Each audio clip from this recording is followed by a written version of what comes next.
জামাত ইসলামী ক্ষমতায় আসলে এক রাতের ব্যবধানে সাদাবাজ যেগুলো ছিল, যা টাকা জমাইছে সবগুলা ওমরা করার পিছনে খরচ করবে ইনশাআল্লাহ। দুর্নীতিবাজ যেগুলো আপনারা দেখছেন, সব তওবা তিল্লা করে আপনাদের পায়ের কাছে এসে বলবে যে কয় টাকা দুর্নীতি করছি, পারলে কিছু অতিরিক্ত নিয়েও আমাদের মাফ করে দাও।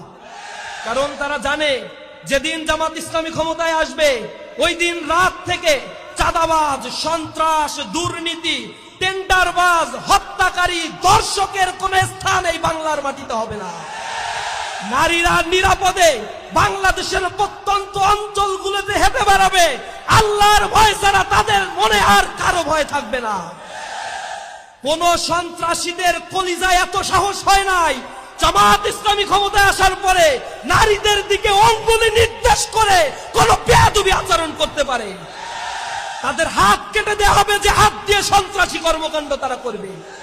আমার দেশের নাগরিকের নিরাপত্তা যারা নিশ্চিত করতে পারে না, যারা বিগত 15 বছরে অভুক্ত, ক্ষুধার্ত, নেকড়ে, যন্ত্র জানোয়ারের মতো জনগণকে দুকরা দুকরা শেষ করতে চেয়েছে, এই জনগণ আজ প্রত্যন্ত অঞ্চলে ফুসে উঠেছে।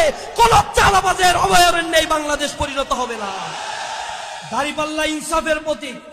যে দুর্নীতি এই বাংলাদেশে হয়, শেখ হাসিনা কিছু উন্নয়ন করছে, জনগণকে ভিখারিতে পরিণত করেছে। 6 কোটি মানুষ এখন দারিদ্র সীমার নিচে বসবাস করে, তাদের দৈনিক চাহিদা তারা পূরণ করতে পারে না।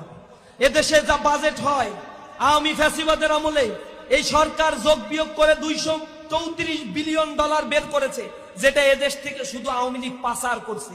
দুর্নীতি অন্য বিষয়, শুধু পাচার করছে $234 বিলিয়ন। এই টাকাটা যদি দেশে থাকতো তাহলে বাংলাদেশের 7 বছরের ডেভেলপমেন্ট বাজেট করা সম্ভব ছিল। তার মানে এই টাকাটা থাকলে এদেশের 6 কোটি মানুষ যে দারিদ্র সীমার নিচে বসবাস করে, 30 লক্ষ শিক্ষিত যুবক যে বেকার অবস্থায় বেকারত্বের অভিশাপ নিয়ে ঘুরে বেড়াচ্ছে, তাদের বেকারত্ব গোছা